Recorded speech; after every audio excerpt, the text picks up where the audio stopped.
Hi good morning. ඔන්න තවත් ලස්සන ප්ලේස් එකක් බලන්න නුවර යන ගමන් තමයි මම මේ ඉන්නේ.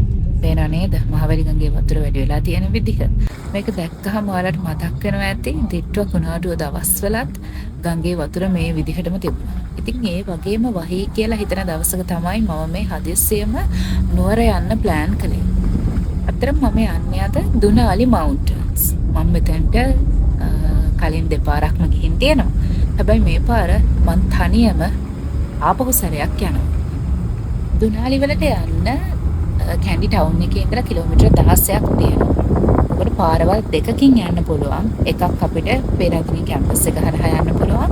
අනිත් එක හන්තාන පාරෙන් යන්න පුළුවන්. මම මේ සැරේ තෝරගත්තේ හන්තාන පාරෙන් යන්න. මොකද මේ පාරෙන් හරිම ඉක්මනට එතෙන්ට යන්න පුළුවන්.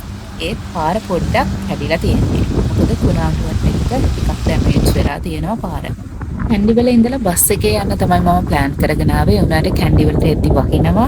ඉතින් මම පික්මී කැබ් එකක් දාගත්තා දුනාලි වලට යන්න. ඒකට මට කොස්ට් එක රුපියල් 2500ක් වගේ යනවා කියලා තමයි පෙන්නුවේ. මොකද ටුක් එකක් දාගන්න මට හරි අමාරු වුණා. මොකද ගොඩක් ඇතුළකට යන්න තියෙනවා වගේම දුර ප්‍රමාණය ටිකක් වැඩි නිසා ටුක් එකක් හොයාගන්න අමාරු වුණා. ඒ නිසා කැබ් එකක් තමයි ඔප්ෂන් එකක් විදිහට මට හම්බුනේ. වාහනයක යන එක, කියන්නේ කාර් එකක යන එක මම රෙකමන්ඩ් කරන්නේ නැහැ දුනාලි වලට. මොකද ඒ පාර හරිම පටුයි, වගේම හරිම අමාරුයි පාර යන්න. ඉතින් ටුක් එකක තමයි ගොඩක්ම ලේසියෙන් අපිට එතෙන්ට යන්න පුළුවන්.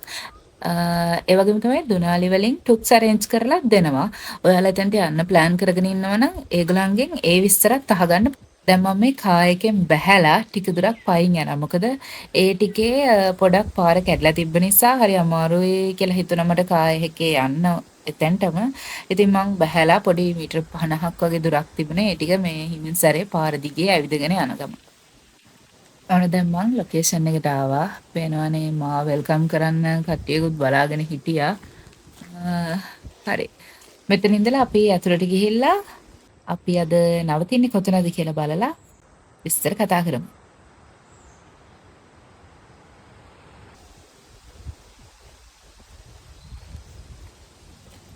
මෙතන තමයි මං අද රැට නවතින්නේ. මේ දුනාලි ස්කයිඩෝම්.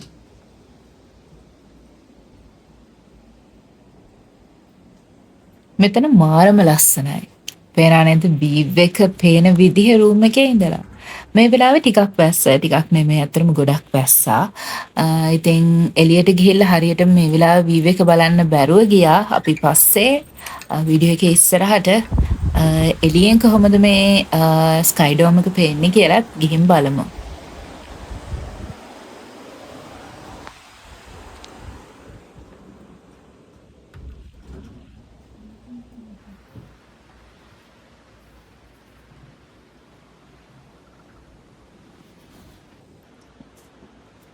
මේ ස්කයිඩෝම් එක කපල් එකකට තමයි අයිඩියල් වෙන්නේ. මොකද ඩබල් බෙඩ් එකක් තියෙන්නේ. ඒ වගේම තමයි ඒගොල්ලෝ ටී කොෆි හදාගන්න අයිටම්ස් අරේන්ජ් කරලා තියෙනවා. කෑම අරගන්න චෙයාර්ස්, එතකොට ටේබල් එකක් අරේන්ජ් කරලා තියෙනවා.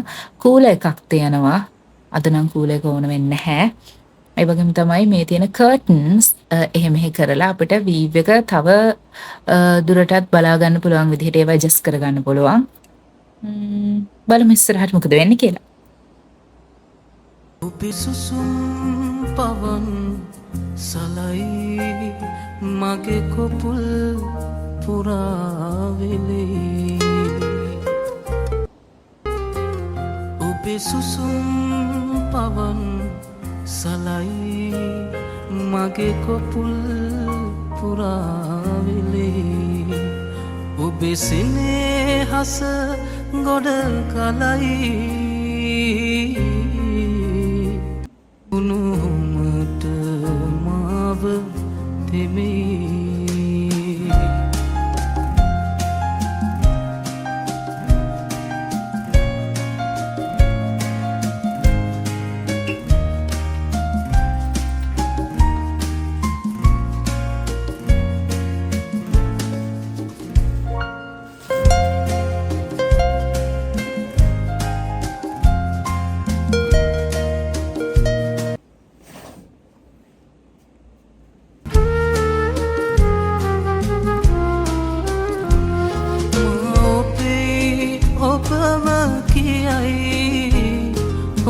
මගේද මටම පයයි මෙහෙම තමයි එළියට ගියාම ස්කයිඩෝම් එක පේන්නේ. ඉතින් හරියම කෝසි වෙදර් එකක් තමයි තියෙන්නේ. දැන් නම් පොඩක් බැස්ස පායලා හැබැයි හැමතැනම කුඩල්ලෝ ඉන්නවා. ඉතින් පොඩක් ඒ ගැනත් සැලකිලිමත් වෙන්න ඕනේ ඔයා මේ හරියට යනවා. මෙතන එළියත් හරිම ලස්සනට ඇරේන්ජ් කරලා තියෙනවා ඒගොල්ලෝ. ඉතින් මට ගිය ගමන්ම වෙල්කම් ඩ්‍රින්ක් එක විදිහට කොෆි එකක් හම්බුනේ. ඊට පස්සේ මම ටික වෙලාවකින් ලන්ච් එක රික්වෙස්ට් කළා. මෙන්න මේ ආන්ටි තමයි මට ඒ ඉන්න දවසේදී හැම උදව්වක්ම කළේ. එයා තමයි කෑම හදලා ඔක්කොම මගේ රූම් එකටම ගෙනත් දුන්නා. ඒ වගේම තමයි සැරෙන් සැරේ එයා ඇවිල්ලා කොහොමද මොනවද ඕනේ කියලා හැමදේම හොයලා බලලා මට සපෝට් කළා. ඉතින් එයාව හරිම ආදරෙන් මතක් කරනවා මම. තවත් කියන්න ඕනේ මේ තැන තියෙන්නේ පොඩක් ගස් කොළන් වලින් වටවෙච්ච තැනක. ඉතින් අනිවාර්යයෙන්ම ප්‍රොමිසත්තු ඒ වගේම කූඩැල්ලෝ මේ තැන්වල ඉන්නවා. ඉතින් ඔයා එනකොට ඒ ගැනත් අවබෝධයෙන් ඉන්න ඕනේ. හායි මේ ඊළඟ දවසේ උදේ ඔයාලට පේනදර ඈතින් තියෙන කබානා එක. ඒක කැම්පින් කබානා එකක්. එතන කබානස් දෙකක් තිබුණා. කුණාටුවෙන් ඒ ටික චුට්ටක් ඩැමේජ් වෙලා තියෙනවා. නැත්තම් එතෙන්ටත් ගිහිල්ලා ලස්සනට ෆොටෝස් අරගෙන හොඳ ලස්සන වීව් එකක් දෙන තැනක් තමයි ඒක. ඉතින් ওই විදිහට තමයි මගේ මේ ස්කයිඩෝම් එකේ දවස ගත වුණේ. හරිම ලස්සනයි. ඒ වගේම තමයි අදත් ටිකක් වැස්ස. ඒ නිසා සන්රයිස් එකක් ලොකුවට බලා ගන්න හම්බුනේ නැහැ. හරිම ලස්සන වීව් එකක් තියෙන. ඉතින් ඔයාලත් කැමති නම් දොනාලි කන්ටැක්ට් කරගෙන මෙතනට ඇවිල්ලා ඔයගොල්ලන්ගේ දවස ගත කරලා ඔයාලගේ මයින්ඩ් එක රිලැක්ස් කරගන්න පුළුවන්.